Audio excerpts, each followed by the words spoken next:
There are so many mysteries and secrets in Tower of God. In fact, we just talked about a bunch of them on the channel, but there's one legend or myth that you might not have heard about, but they relate to characters that have appeared in Tower of God. You may or may not know about them. One of them is this guy here who was absolutely shafted in the anime, and I still haven't forgiven them for that. We know that powerful weapons exist in the tower, specifically sets of weapons. The most legendary and the most heard of as far as us readers go is the 13-month series. So the Black March, the Green April, all of those ignition weapons are sort of the top tier like weapons of the tower. They're extremely rare. There's obviously only 13 of them that we know of, but there are also some other ignition weapons that are just as mysterious and interesting, and we've seen some of them already. Chunhwa Hong was a minor character who appeared in season 1 of the comic and the anime, and he had an ignition weapon called Narmada. Now, or Narumada, depending on the translation. Now, Chunhwa having this weapon is a big deal,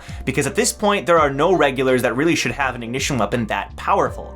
Narmada was not as powerful as the 13 months, but it still was so powerful that Endorsi was like, hey, I'm gonna take this, and Quant was like, whoa, ignition weapon, what's going on? And we've seen another ignition weapon later on from Hong Danhwa. Now, Danhwa is a character who showed up in season 2 during the Hell Train saga, and he had an ignition weapon called Krishna.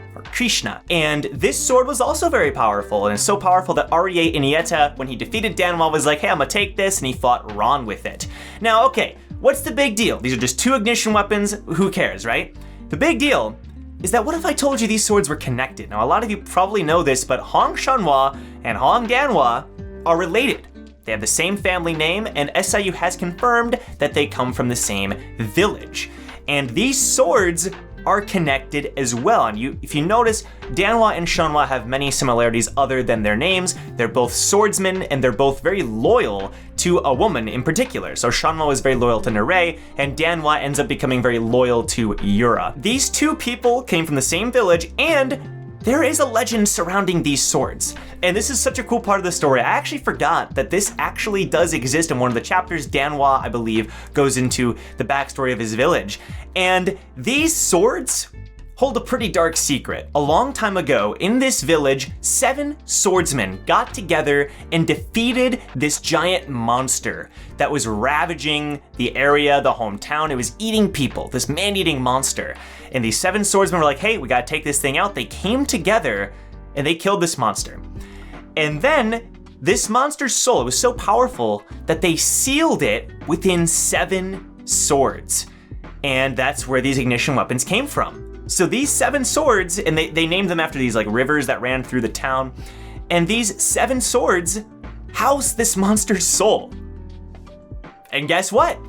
2 of those swords are Narmada and Krishna. That's pretty freaking awesome. Again, the anime cut this guy when he had such an interesting backstory relating to his hometown, to his cousin or whatever, and to this monster.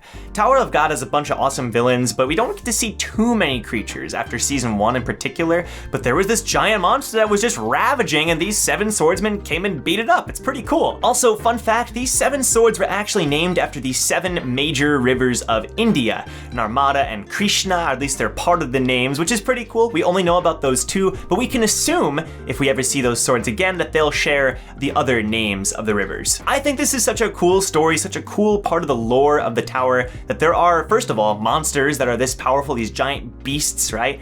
And that these villages exist that can combat them, and that they're able to seal a soul into these ignition weapons. So all ignition weapons actually do carry some kind of soul. That's sort of what makes them ignite. So that's so cool that there's this set of swords out there that don't relate to the 7 months or anything like that.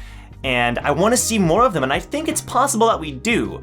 Now, the anime did cut out Chunhwa, so I feel like if it was introduced to the story, how would the anime exactly follow that? I'm really not sure. We haven't seen Chunhwa since season 1. We can assume he either failed or he is split off from the main group with Narae. I think it'd be so cool if he showed up once again, and we got Danhwa and these other swordsmen. It doesn't have to be like a whole arc, but maybe part of a bigger arc, and it relates to something, right? I think that'd be super cool, but just knowing that there's this lore out there, this legend that these swords exist, I think it's pretty cool.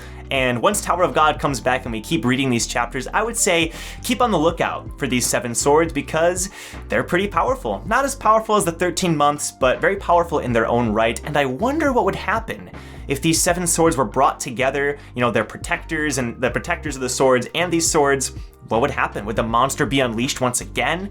I really don't know, but I'm excited to hopefully one day find out. Thanks a lot for watching, guys. If you enjoyed, slap that like button and subscribe for more Tower of God content. We upload every single day here on this channel, thanks to the support of my patrons. So thanks once again. I'll see you in my next Tower of God lore video. Take care.